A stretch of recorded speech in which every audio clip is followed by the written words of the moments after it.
जय हिंद दोस्तों, welcome in study जी के यूट्यूब चैनल में यूपी बीएड एंट्रेंस एग्जाम 2022 की आज के सेशन में देखेंगे हम हिंदी के टॉप महत्वपूर्ण प्रश्न जो कवि, रचनाकार, लेखक और रचनाओं से संबंधित रहेंगे। ये सारे प्रश्न सभी तरह की प्रतियोगी परीक्षाओं में अभी तक पूछे जा रहे हैं और इस साल जो यूपी बीएड एग्जाम होने वाला है उसमें भी ये अवश्य पूछा जाएगा।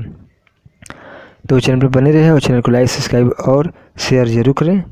तो आइए स्टार्ट। सामने है 151 का क्वेश्चन कि किस युग को हिंदी कविता का सिंह द्वार कहा जाता है।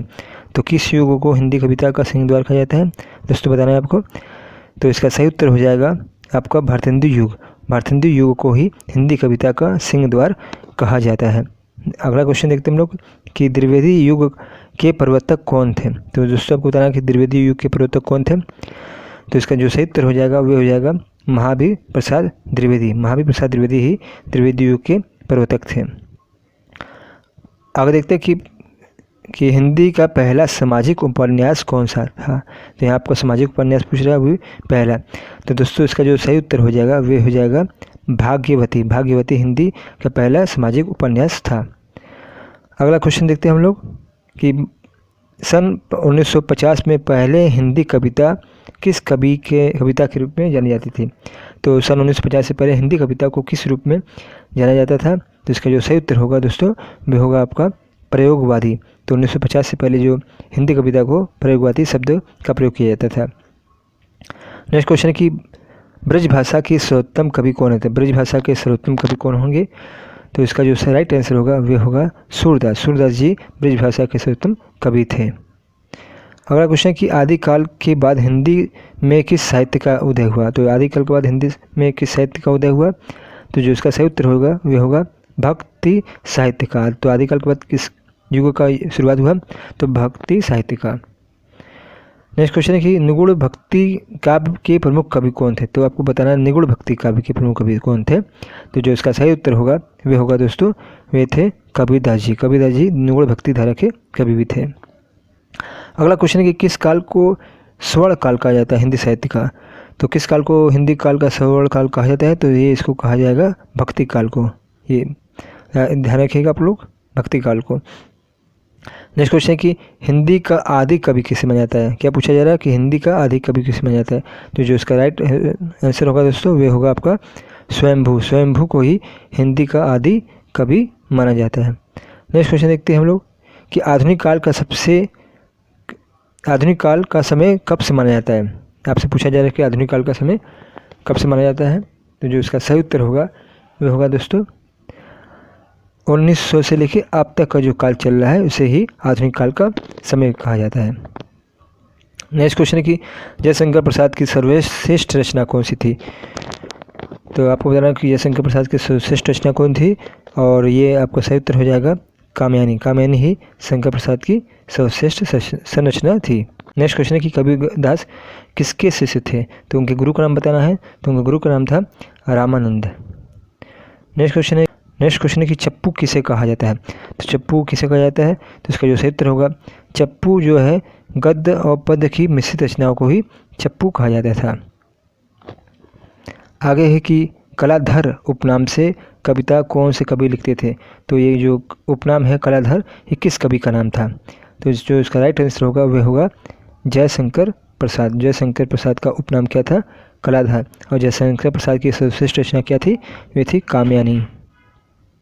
अगला क्वेश्चन है कि प्रेमचंद के अधूरे उपन्यास का नाम क्या था। तो आपको बताना कि प्रेमचंद के अधूरे उपन्यास का नाम क्या था। तो जो इसका सही उत्तर हो जाएगा वह हो जाएगा मंगलसूत्र। मंगलसूत्र ही प्रेमचंद का अधूरा उपन्यास है। उस उपन्यास को प्रेमचंद ने पूरा नहीं कर पाए। नेक्स्ट क्वेश्चन है कि हिंदी का सर्वाधिक नाटककार कौन है। तो हिंदी का सर्वाधिक नाटककार कौन है। तो इसका जो सही उत्तर हो जाएगा वह हो जाएगा जयशंकर प्रसाद। जयशंकर प्रसाद का उपनाम भी कलाधर था। नेक्स्ट क्वेश्चन है कि तुलसीकृत रामचरितमानस में कौन सी भाषा का प्रयोग किया गया। तो तुलसीकृत रामचरितमानस में कौन सी भाषा का प्रयोग किया गया। तो वे जो भाषा होगी वे होगी आपकी अवधी भाषा का प्रयोग किया गया। अगला क्वेश्चन है कि एकांकी के जन्मदाता कौन थे। तो आपको बताना है कि एकांकी के जन्मदाता कौन है। तो इसका जो राइट आंसर होगा वह होगा धर्मवीर भारती। धर्मवीर भारती ही एकांकी के जन्मदाता थे। अगला क्वेश्चन है कि मीराबाई ने किस भाव से कृष्ण की उपासना की थी। तो मीराबाई ने किस भाव से कृष्ण की उपासना की थी, तो इसका जो राइट आंसर होगा वह होगा माधुर्य भाव से कृष्ण की उपासना की थी। नेक्स्ट क्वेश्चन है कि रामचरितमानस का प्रधान रस क्या है। अभी आपने देखा कि भाषा जो थी अवधि थी, अब आपको बताना है कि इसका रस क्या था। तो इसका जो सही उत्तर होगा वह होगा शांत रस। नेक्स्ट क्वेश्चन है कि सबसे पहले अपनी आत्मकथा हिंदी में किसने लिखी। तो सबसे पहले अपनी आत्मकथा किसने हिंदी में लिखा, वे कौन से कवि थे या लेखक थे, तो वे थे डॉक्टर राजेंद्र प्रसाद। राजेंद्र प्रसाद ने सबसे पहले हिंदी में अपनी आत्मकथा लिखी। अगला क्वेश्चन है कि हिंदी कविता का पहला महाकाव्य कौन सा था। तो आपको बताना है महाकाव्य जो हिंदी का पहला था। तो इसका जो सही उत्तर होगा वह होगा पृथ्वीराज रासो। नेक्स्ट क्वेश्चन है कि हिंदी के सर्वप्रथम प्रकाशित पत्र का नाम बताइए। तो आपको पत्र का नाम बताना है जो हिंदी में सबसे पहले प्रकाशित हुआ था। तो जो उसका सही उत्तर हो जाएगा वह हो जाएगा उदंड मातंड। उदंड मातंड ही हिंदी का सर्वप्रथम प्रकाशित पत्र है। अगला क्वेश्चन कि हिंदी साहित्य की प्रथम कहानी बतानी है आपको। तो हिंदी साहित्य की प्रथम कहानी क्या है, तो इसका नाम होगा इंदुमती। अगला क्वेश्चन है कि आंचलिक रचनाएं किससे संबंधित होती है। तो आंचलिक रचना किससे संबंधित होती है, तो जो इसका सही उत्तर हो जाएगा वह हो जाएगा क्षेत्र विशेष से संबंधित होती है आंचलिक रचनाएं। नेक्स्ट क्वेश्चन है कि पृथ्वीराज अशोक किस काल की रचना है।